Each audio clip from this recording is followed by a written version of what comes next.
So we're going to talk about emotional intelligence. And the challenge with emotional intelligence initially is that people see it as so kind of airy-fairy. You know, I really don't need to have that. I really don't even understand what it means. It doesn't even sound like it's of much value. So we know that. So what we have to realize first is we got to tell people, more hard understanding of it. It's about me. It's about you. Emotional intelligence is about the individual. So each one of us, just like you have an IQ and you see that slide coming up, each one of us has emotions, thoughts, feelings, viewpoints. Each one of us has emotional distortions. Each one of us has cognitive distortions. As I talked about, the way to drive through, and thrive in uncertainty is being able to understand how those emotional and cognitive distortions affect your ability to get things done using the human work machine, which is that wonderful brain that we have, but also that brain could be a big pain in the butt. So why? So what are your thoughts? Why is emotional intelligence important? You're coming to the session. Why do you think it is? So chat in some of your thoughts there. Why? Why is this important? And I'll wait for some thoughts to be chatted in. But there is a big difference. You want empathy, that's really good. There's a big difference between your emotional quotient and your intelligence quotient, IQ. The thing you want to be thinking about here is your IQ looks at the ability for you to process information. Come on, folks, there got to be somebody else out there who has a couple thoughts on why emotional intelligence is important. It helps collaborate with team members. Absolutely. Collaboration drives cognitive diversity, which drives new ideas. So you're not just driving with the same heuristic patterns. You're trying self-awareness. We're going to talk about that. And yes, Marcus, getting your point across in a way that people are going to listen. Yes, if I don't understand myself, how am I going to work with others? Yes, that's right, Jennifer. Humans, we are powerful.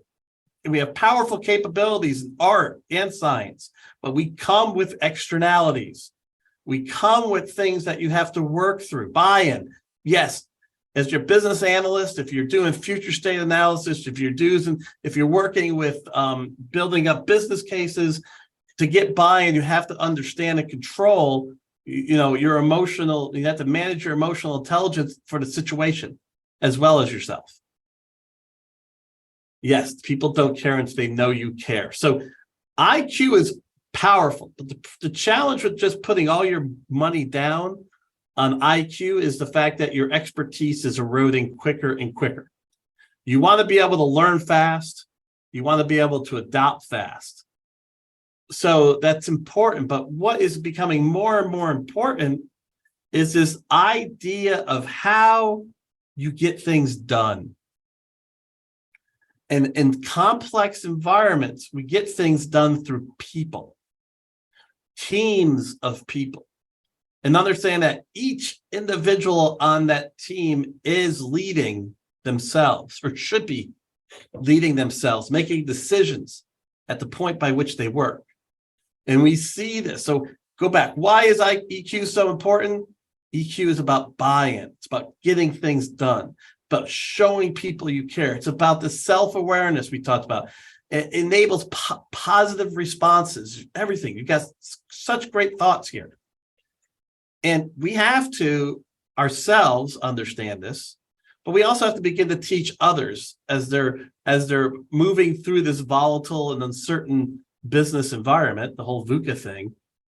What is this whole EQ thing about? And it's, as I always talk about when I do economic seminars, EQ is not about being nice. This has nothing to do with being nice. I'm glad you're nice. I'm glad you're caring, but there's a lot more to it than just saying I'm a nice person. And I'm not saying that's a bad thing. I just want to make sure there's a lot more to it than just saying you're a nice person. So 70%, you grow in your career because of your EQ. Because of the ability to work with others, the ability to move things forward, and the ability to get the most out of the people around you. Inspiring, inspirational people, emotional intelligence is at the very base of how they inspire. Strong. Yeah, you like that, right? I like that too. That person's angry. Strong influencers. At the base of strong influencers is a high emotional intelligence. Strong scrum masters, scrum coordinators. At the base of their strength is that emotional intelligence. Agile coaches, agile transformation leads, at the base is that emotional intelligence. So I always talk about belief. So part of the thing when you talk about EQ versus IQ is getting people to believe that this is the case, that you can see it, you can point to people. You say, Sally over there, she gets things done, she maneuvers properly, she works with folks in an incredible way to keep moving forward. Yeah, she is tough. Yeah, she holds people accountable. But what's going on there? You should be able to hold people accountable. You should be able to hold yourself accountable. You should be able to provide radical candor. But remember, it goes back to, like we talked about, how you're connecting with that group. So we have to understand our brain tricks us. So as part of emotional intelligence, you have to understand that our brains are not built for knowledge work. They're just not. We got great strength in our brains to be very powerful knowledge workers, but we have to fight a lot of other things and how our brains operate before we can get to that ability to do some of that complex and complicated knowledge work. So every morning, emotional intelligent person needs to wake up and say, my brain's trying to trick me. My brain is tricking me. So the very basis of this from an emotional intelligence standpoint is your brain wants to survive, and it wants to survive as efficiently as possible. So emotionally intelligent people know that, their first instinct is survival, and we're going to get into that idea of fight, flight, freeze, or fawn. That's part of the protective mechanism so that the brain feels like it can survive that way. It's based on how the initial things around us are being absorbed. So we need to if we're going to do any self-analysis, any self-management, this is the first step. So you have to see the physical aspects of emotional intelligence. We have this freeze, fight, flight, or fawn response. And what happens is we are set up for more of a physical reaction to stressors, to things that make us worry about our survival. And the sad thing about it is our brain processes a negative email, somebody who coached us on something that we need to grow upon, somebody who maybe is acting out at work. We process that as something that is a risk. So we're going to attack this. So you have to think through yourself and say, where do you fall in this list? I'm a fawner. I'll fawn. I'll just kind of go back and, let it all go. I will get angry from time to time. So I'm going to lash out. I'm not a freezer unless it's really bad. But so I know where I'm at in this. And so I can help watch myself accordingly, because the first step in emotional intelligence is understanding yourself. And we're going to get that in later slides. We have to understand that this comes from our brain. It's this very simplistic neuroscience on here, but ultimately our brain processes everything through the limbic system initially, and that's the system of self-protection. That's the system of survival. It wants you to survive. And because of that, you're going to see some things happen if you're not able to control this instinct. You're going to get a lot of adrenaline, a lot of cortisol flowing through your body. It's going to affect your ability to cognate because your body's really looking for a physical reaction, not a mental reaction initially. And it's the way you can build emotional intelligence so you can combat this. That first level self-awareness. Like, it's interesting where Agile is moving. Agile is really moving to not only get at the team level, but Agile is really moving into looking at each individual. I see Agile, the International Consortium for Agile, has come up with this leading with agility certification. And it's all about you and Agile. And emotional intelligence is the same way. The first step is self-awareness. In order to be self-aware, we have to understand that this is happening. And how do we combat it? What are some of the techniques to work through it? And if we can, then we can give ourselves time to begin to process the situation so we can possibly maybe not react instantly, but think through it and proactively look for challenges, look for ways to solve and deal with the challenges that we see without thinking that that challenge is going to kill us. And the sad thing, the negative email, conflict within the office environment, politics, we all have our triggers, and we're going to talk about that here shortly. But want to get this point across as strongly as possible, which leads us into self-talk. So you are all high-end, high-quality knowledge workers. You are driving. You are driving forward, all right? That stress combated with maybe an inability to do that self-assessment level 1 is going to get to the point where it's going to output into physical maladies. You have headaches, migraines, this is an electrical center, heart palpitations, heart pressure, chest pains, stomach upset, and then intestinal upset. All electrical centers in our body. The thing is once that stress begins to manifest physically, you can still fight it, but there's a way to deal with that from a self-management perspective so that you don't go to that level. The book that you really want to look at in this area is Chatter, Chatter, Chatter, self-talk. I don't know how many of you out there know about it or have dug into it, but basically we are talking to ourselves constantly and consistently. And it's in a lot of cases you're completely unaware of it. But in the back of your mind might be, I can't do this project. I don't have enough skills. I don't think that I'm going to be able to understand this topic. And what I'm getting at is the negative side of self-talk. So if you're operating on that limbic system, your brain is now processing that negative self-talk. You are generating this inability to break through what is not real. It's not real. Our brain is built to to make mountains out of molehills because it's set for pessimism so that you protect yourself within the world you're in because it understands that world. So negative self-talk is just another tool by which to lock you in a box.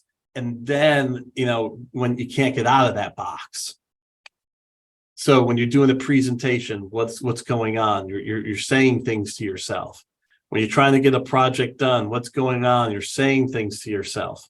This feeds, another good book, David. Thank you. That's great.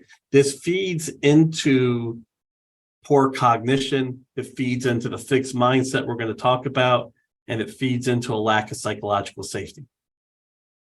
There's so many of you folks operating out there with really no true understanding of what self-talk is. What you want to get to is you want to get to the ability to understand that you can't stop it. But what you can do is you can push it away. You can look at it for what it is and judge it. Well, that's really not right. I've done 1,000 presentations. Why am I nervous? Or I've done this project multiple times. What am I concerned about? Thank you for sharing the author of Chatter, by the way. That was great. So you want to be able to, one, understand it. It's there. It exists. You can't hide from it. It always happens. And then two, be able to talk to it and see it or just push it away. That's completely off base because your brain is hardwired for pessimism, which ties back to survival. And when we get to some of the cognitive distortions, that's the big challenge, is that and we step into cognition, we're still going to be stepping into that same pessimism. So you fight it. I'm going to be positive today. I understand that my inclination is to be negative, but I'm going to focus on being positive. I'm going to look at my self-talk. I'm going to see what I'm saying to myself, and I'm going to try to work to push aside those things that are untrue. You can't stop the self-talk, but you can control it. And that way you can begin to loosen up and start growing more of the positive hormones in your system, which we'll talk about here in a little bit. And here they are. Self-management, that first level of emotional intelligence, self-understanding, then self-management, situational understanding, situational management. These slides call it relationship, those last two relationship, I call it situational sometimes. This is the chemical battle that's going on. Your pessimism and your negative self-talk driven to such a level will then continue to make it harder and harder for you to look at pivots, to look at adjustments, to think more deeply.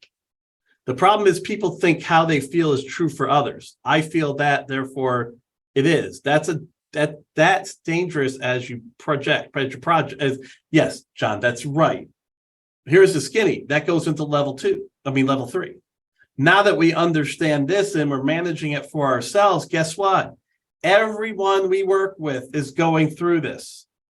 Everyone we work with has emotional distortions that are affecting them, and they're having cognitive distortions that are affecting them. So we have to understand those so we can work with people. But first, we have to deal with ourselves, like on the airplane. Who gets the mask first? The mask goes on you before it goes on to anyone else, so you can support those around you. You can't support those around you if you can't breathe. So what we're trying to do is, as we build a battle against that pessimism, we're looking to excite ourselves and generate those neurotransmitters that allow us to feel curious and excited and interested, playful and experimental. And hey, let's try this out.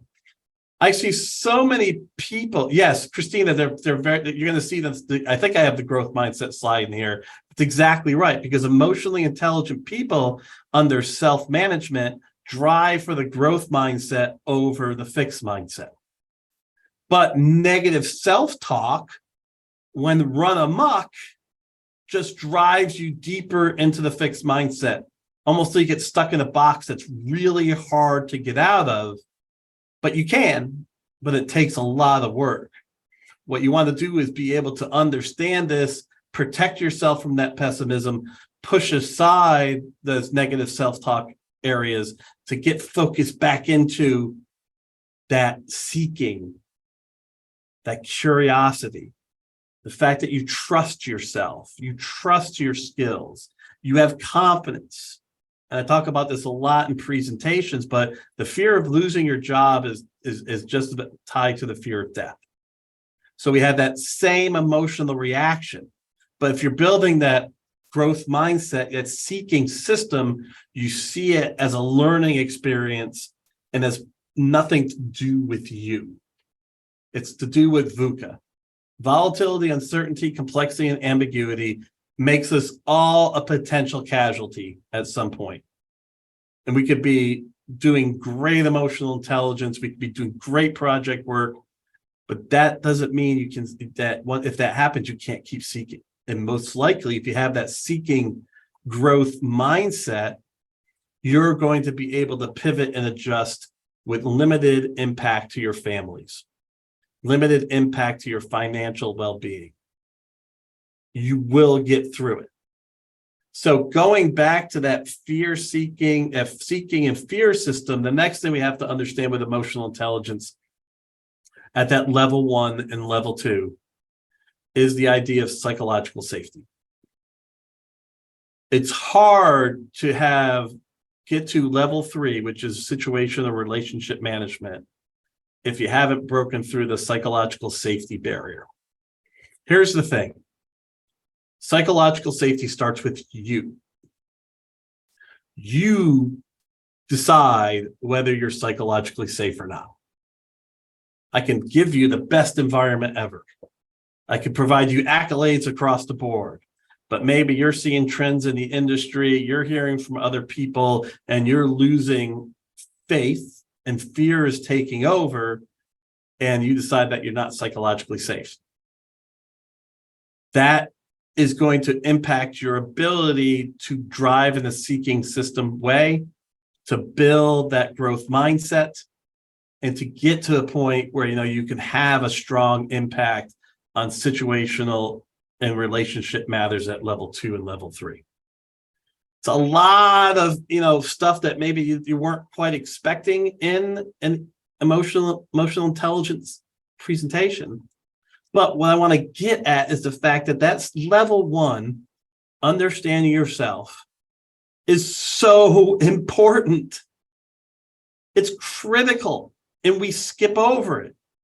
I see it time and time again. I get comments about how can I change this person? How can I change that person? Or how can I fix it? Well, what is your situation? What is your perception? Well, how are you driving the negative self-talk in the environment? How are you then, because of where you're at, not understanding yourself, what externalities are you causing? It's funny. Think about this. When you look at that level 1, did you ever wonder to get inside of like 5 people's heads just to see what you look like from their perspective? How about our partners? Pamela, I would love to get in Pamela's head for like 2 days just to really see my actions, reactions through her processing. It would be amazing. We try to do this in the 360 evaluation. We do try it. And I think it's really good to continue to do that. But man, imagine that popping into somebody and be able to watch how they react to you, the externalities, the negativity that you cause. So yeah, VUCA is volatility, uncertainty, complexity, and ambiguity. That's exactly right, Amanda. So, long story short, nobody can give you psychological safety. They can help, they can promote, they can discuss, they can influence, but it starts with you.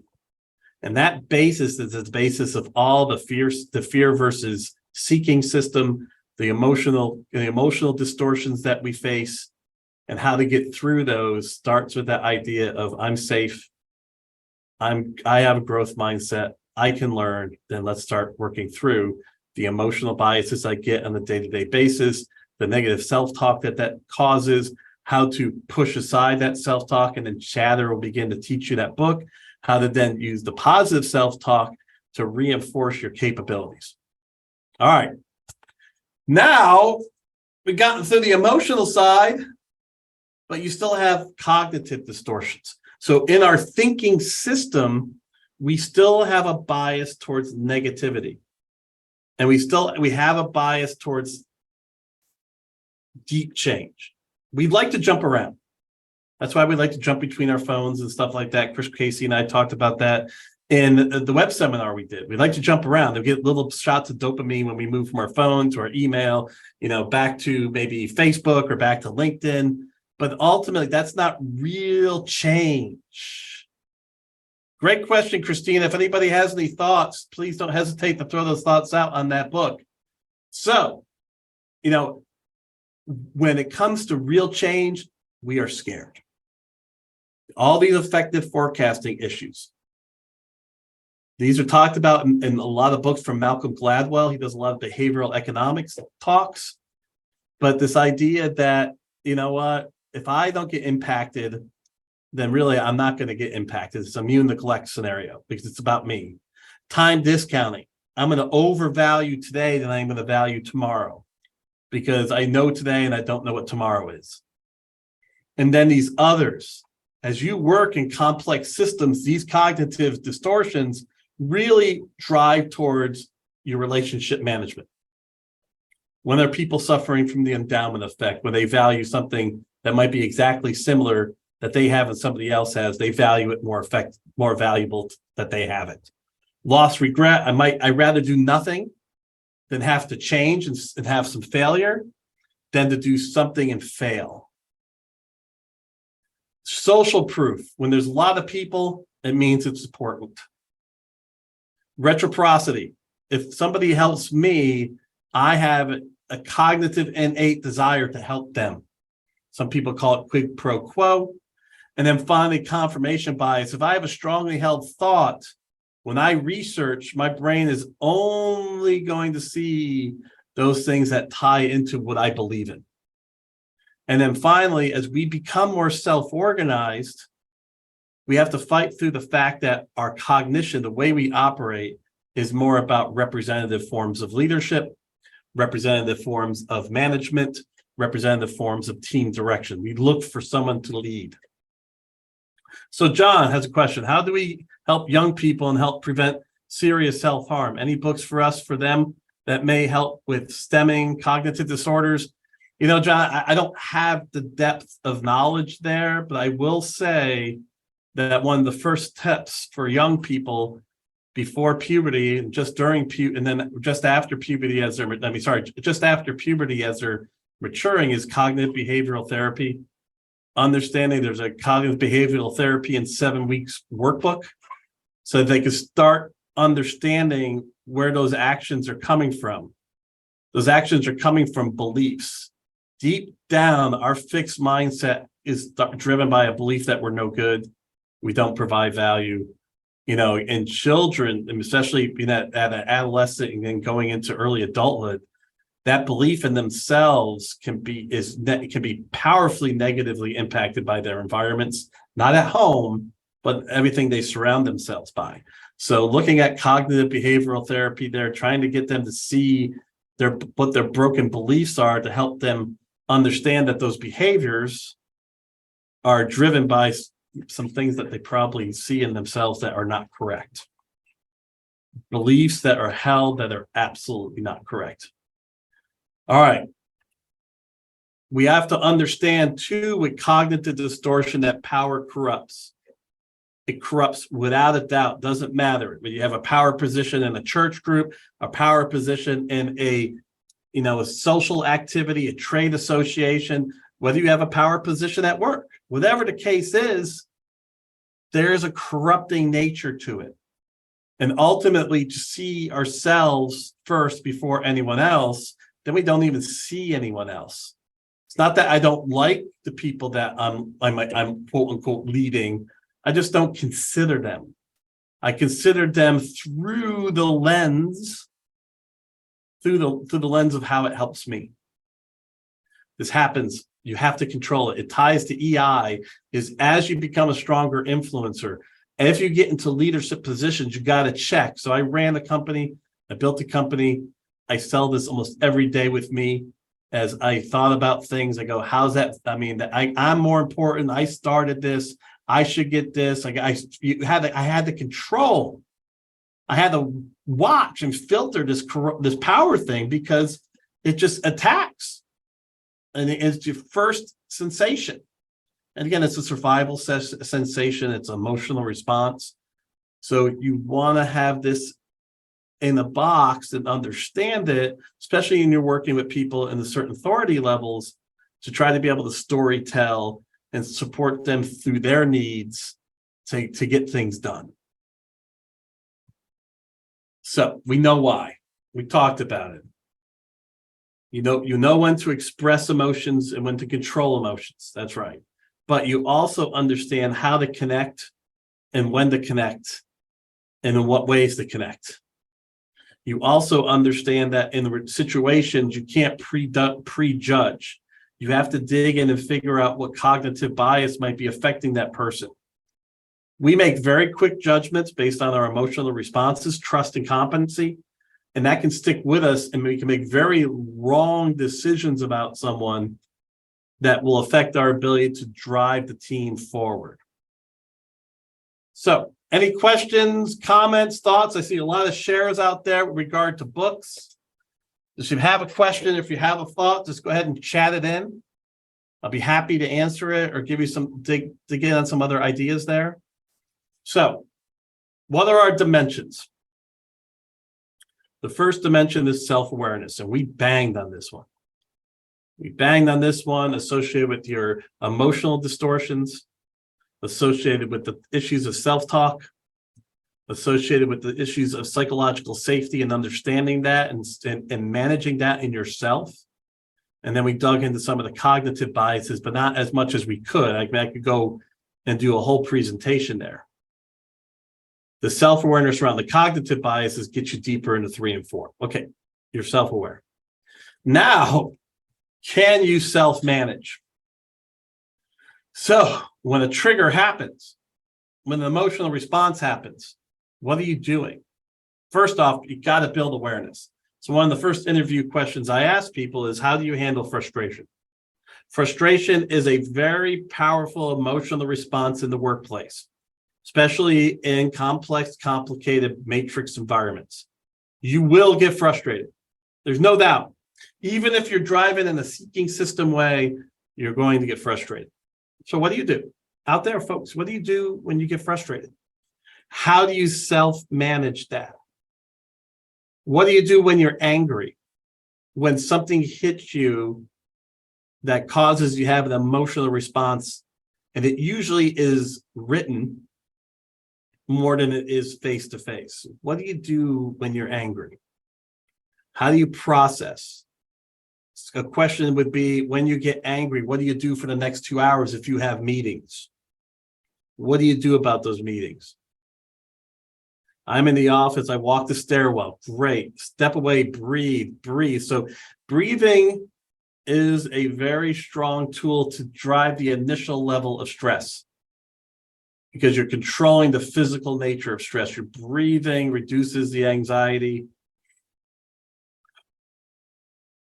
You can do it 5 seconds in and blow out.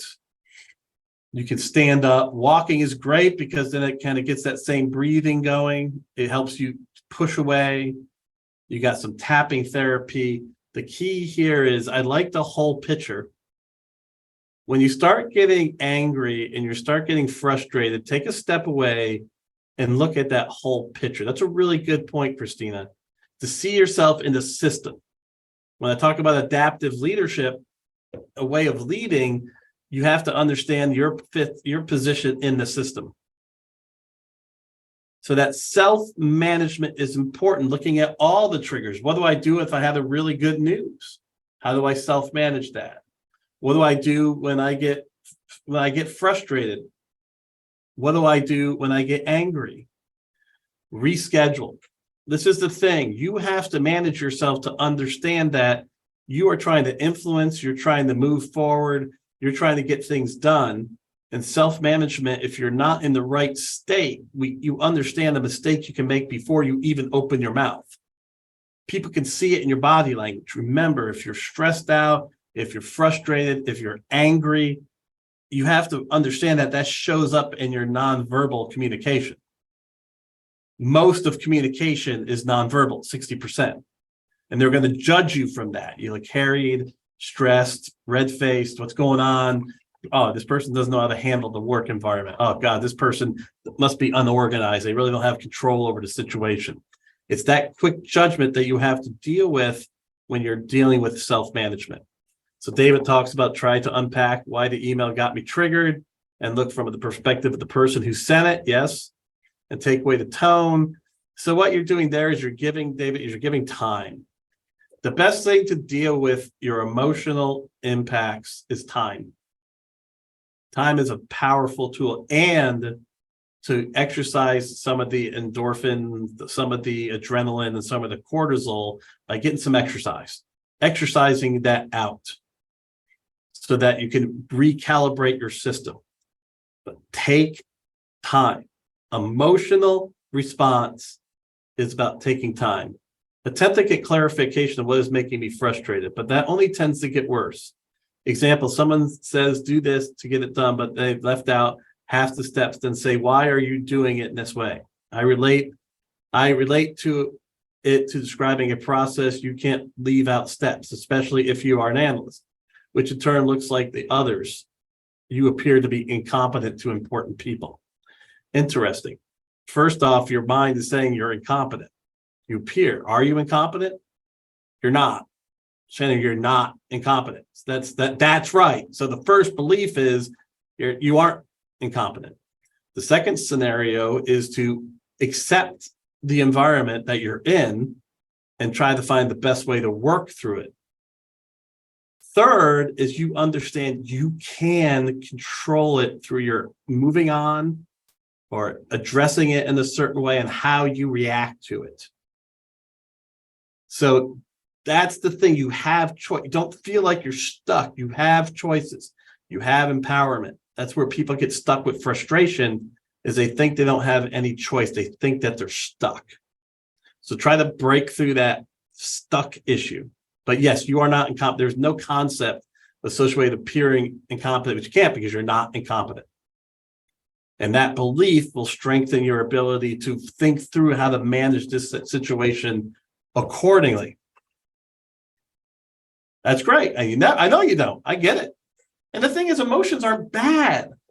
They're not bad. We're not here to be robots. We're just here to understand, how to apply those. There are times to show that you're authentically upset. There are times to show when you're authentically worried. There are times to show when you're authentically not sure where to go next. That's okay, but realize the impacts of that and making sure you're doing it not because you haven't self-managed yourself, but you understand the situation. You say, okay, I think at this point I need to show that. So then we want to step into the social awareness. Once we got our self-management in order, now we go back to understanding how we're going to act and react in environment. So if somebody's suffering from lost regret, what do we do? How do we do that? And then we get into the relationship management side as well. Great thoughts. So we'll dig a little deeper into the social awareness dimensions.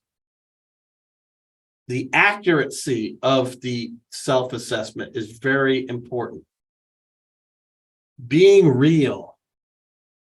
And just because you have to grow in certain areas, we all have to change. And VUCA, it's mandatory that we change and adjust. So we have to assess and build pathways for learning. And we also have to build pathways for unlearning. The book Unlearning by Barry O'Reilly, getting into the fact of the things that you have to take away to ultimately strengthen you. Psychological safety is all about self-confidence. You're psychologically safe because you believe in yourself. Now the self-management side. One of the elements associated with likeonomics and being likable is being trustworthy, being unselfish. You can see that the idea here is it's not all about me. In the self-management side, we talked about taking a systems thinking approach. We talked about going up to the balcony and looking at it from a larger perspective. We are very valuable, but we also understand that we have to work within this system. So making sure we take the time before we react. Impulse control, that being able to stop and say, okay, I'm going to stop right now and take some time. How you can share honestly. This is where radical candor comes in. When doing it appropriately, and radical candor also gets into the self-management side. So the self-management and getting into the idea of relationship management, this is where we cross into understanding some key economic traits. That adaptability, I can change from a self-management, believe that you could adjust and pivot. You know that you can get things done. So there's a lot of belief in part of self-management. Jennifer says, train your mind to be stronger than your emotions, or else you will lose yourself every time. And I would say, Jennifer, I would say more about train. That's right. But you want to, but maybe saying it a little softer is you want to evaluate consistently. You want to be able to process consistently and watch out for getting stuck in ruts and not catching yourself. That quick and functional evaluation. And that's a good way of looking at it. But that's a great point. So when you get some time, and we talked about this a little bit, Identify your triggers. What gets you frustrated, angry, irritated? Then look at some of the reactions you have. And then, like the book Tiny Habits, start to work on this. So here's my scenario. I've had a pretty good career. So I can falter to pride. When I initially get a response that I think my experience is being underweighed, I have a prideful, angry response. So I have to put the response side, the pride side. And I have to start looking at why am I getting frustrated when that happens? Well, okay, I'm being undervalued. I'm in a situation where I probably shouldn't be because I should be somewhere else because, they don't really know how good I am. Or, hey, man, it is what it is. Right now at this point in time, this is where your value is, and this is where I put myself in. So being able to look at that, what else frustrates me? Really a sense that somebody's always right, or they think they're always right. I'm pretty much a person that really gets into the fact that you can be on the right track, but there are always differences. There are always things that you have to work and negotiate through. And that idea of expertise bullying. So how do I deal with that? And a lot of times I look at trying to reinforce the positives of that expert bullying, or that, that idea of I'm always right. And then I can work towards building a trust relationship to help that person start to break some of those habits. I've done that in a couple places. But we do need people to help us here, especially if we've gotten really deep into maybe a visualization of ourselves that isn't correct.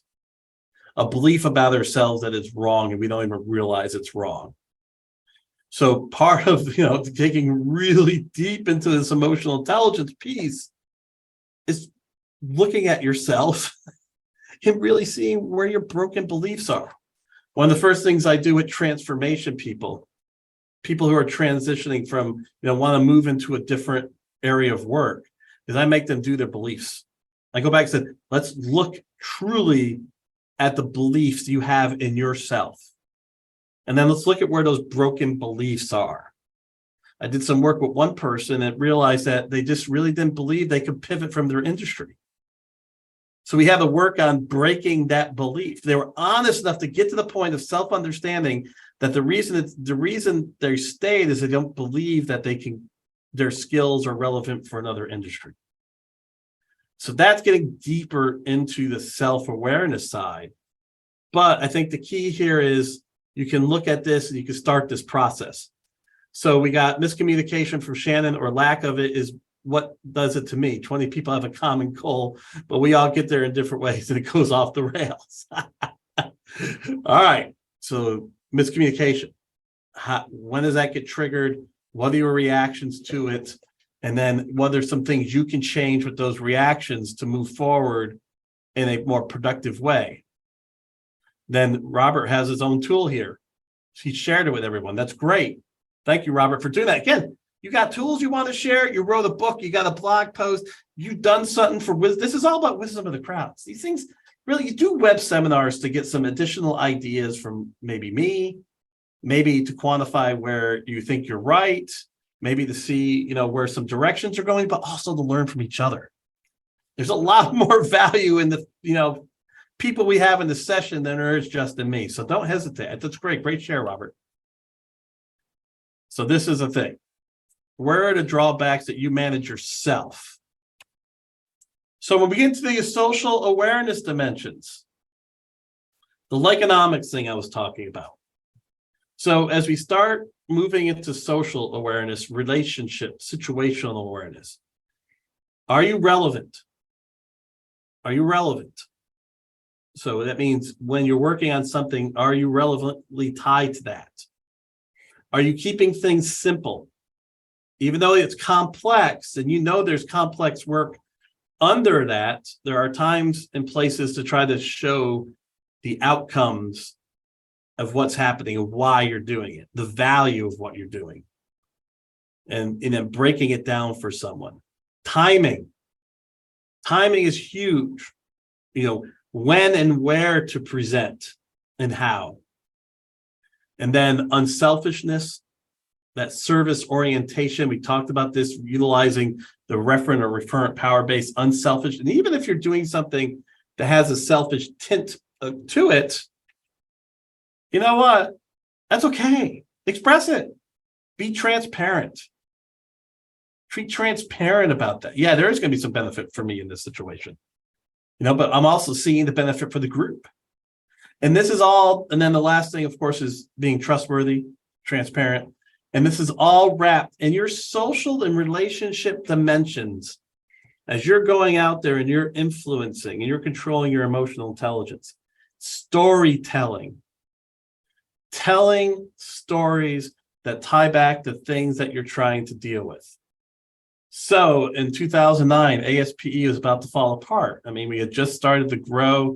We ramped up to $10 million. 2009 comes in. I always talk about the fact we didn't have our roots set up. So from a relationship management perspective, I really had to process my emotions, my fears, and then look at the group and then understand their emotions, their fears, begin to talk and articulate, and getting to a decision point with the group that we could focus in on and believe in. So it wasn't, I had to fight through, it's all about me, which would have been easy. Just lay off 10 people, 7 people. It's all about me. That layoff will occur, make other people work a lot harder, and we'll keep our profitability up. Or I could look at the fact that the team here is what got us to where we're at. Without this group, there's no way we're going to grow once this thing is over. And my belief is all these economic upturns and downturns, it's basically outside of Armageddon, it's always going to come back up. It is what it is. We have to go through these as part of the emotional aspect of capitalism. So as you go through those dimensions, then you can ultimately get to the point. So really here you're trying to influence at that relationship level. You're connecting with the people at understanding who their group as who they are, what are some of their triggers, what maybe even getting to what their love languages are. It's about them. Again, the filter is I know myself so much that I can then focus on others to get things done. And I'll tell you what, that developing others on relationship side, the emotional positive impact it has when you connect with someone, you tell them you want to help them grow and you want to be a part of that growth as the best you can, that relationship is just amazing. We talked about the communication issues, but then communication, understanding when and how, conflict. What I always say is emotional intelligence is the foundation of the professional skills pyramid. Then you have the understanding of conflict. Then you have the understanding of facilitation and negotiation. Then you have the understanding of change. And then ultimately the pinnacle of dealing with, this professional skills triangle is the power to influence. But you can't do any of the four without that bedrock and understanding of emotional intelligence. So these social competencies, you can take this slide deck and you can look at these 9. You can say, okay, where am I at that level, at that relationship level? Where am I at? Then get a better understanding of what is interfering with you that you're not doing as good a job as you should be. Where is your self-understanding and your self-management? In most cases, that's what's becoming a blocker for being able to do these higher level scenarios. So here is a competency map you can use. You can check this off. It's a good way to look at yourself. Then you have an idea of developing your self-awareness. I talked about a few things associated with that. I really love walking. I really love deeper critical thinking. Taking the time to sit down and think. Close off, think. Like, what's going on with me right now? Why am I so frustrated? What is happening here? How can I go back and understand that so I can work through it? We should know what our externalities are. I know what my externalities are. I know when I get too babbly, when I get a little bit probably on the, the preaching side of things, when I get to be a little sniper or know-it-all, especially if I'm not in the leadership role, I am self-aware. I just have to do a better job of managing my emotions there. So the self-talk concept. So you get these things about where you can work through it. The time, emotions, that the level 2 self-management, time, looking into yourself, because you can really only start to begin being somewhat selfless if you truly have a better understanding of yourself. And that's the power. Like when I was running ASP, I really knew what I wanted. I really knew what I was trying to do. I really knew what the culture was. It might have been right or wrong, but and it became a reflection of me, good or bad, because I knew what I wanted. I knew who I was. I knew what I was trying to achieve. I knew it would never be a venture-backed $100 million company because that's not what we were looking for. I felt that had a lot of externalities. So we knew we had to get to a certain level and sell it successfully, and we did. But I understood that. And then that empathy thing is important. We talked about a number of people tied back to that. The only way you get things done through others is being able to truly connect with someone. So if you have these 4 levels, now let's go and see how people are doing from a self-assessment standpoint or a self-management standpoint. How can you help them? How can you work through possibly some of their cognitive distortions that they're having and not just judging them as a jerk or judging them as being hard to work with or judging them be arrogant? That was the word I was trying to get at before. One of my triggers is arrogance. That's the word. One of my triggers is arrogance. I hate arrogance. I mean, we all go to the bathroom. We all get old and die. There is no reason that anybody should judge anybody else at any level. We are all in this together. Just some of us have pushed and prodded to different levels.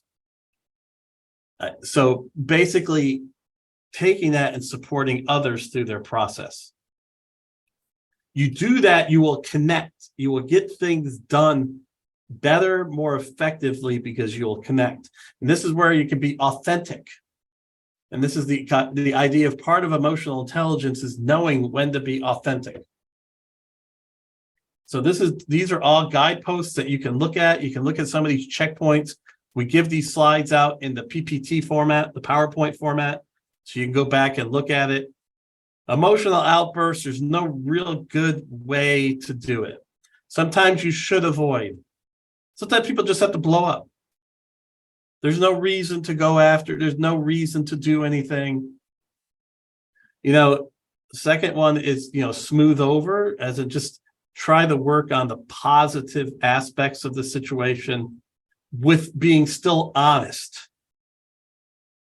Confrontation, you're standing up, we're dealing with the situation one-to-one. You're accepting the potential ramifications of that. And then ultimately accepting some responsibility for the problem and then looking to get better to figure out how to fix that problem. So we covered a lot. I'm looking at my time check now. I got 5 minutes, 4 minutes for any specific questions you may have. We're going to send the slide deck out to everyone as well as the recording of this session. Comments, thoughts, ideas?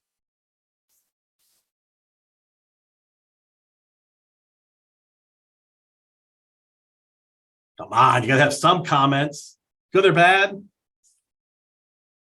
Anything you want to leave others with? Another side remark about the topic of emotional outbursts. I told my old HR department, the subtitle for approaching menu was, I know you hate me, but what do you want me to do differently? How to deal with passive aggressive behavior. Cheryl, that's a tough one. The ultimate goal is to make sure that they know that you are open to truth, that you want them to tell you directly, that you embrace conflict that's open. Overt conflict versus passive conflict. You want to move conflict to overt. Talk to them about the fact that the positivity about having a constructive negative conversation. Enjoy the review. Good to stay focused on making the changes necessary at work. Being open to the truth. That's a key piece of it. I'll send out the PDU information in an email to you folks, of the folks that attended. Great feedback here. I appreciate it. Great comments and thoughts. The recording will be available. You can share with whomever you want. I just had a phenomenal time presenting to you folks. You were awesome. Great feedback, great communication, great books. If you have some time, look at this. Atomic Habits. It's awesome. The Giving a Blank. I heard people talk about the book. I haven't read it yet. These are, Christina, fantastic book share. Thank you so much. There are lots of takeaways that help me improve myself and my approach. That's great. I think grab a beer. I know my brain's tired, Aaron. I'm going to have to go take a little bit of a rest, but I need some water. That's what I need. I started getting thirsty. Well, thank you all. Great feedback, great shares. Have a fantastic rest of your day wherever you're at. Be safe. Thank you. Bye-bye.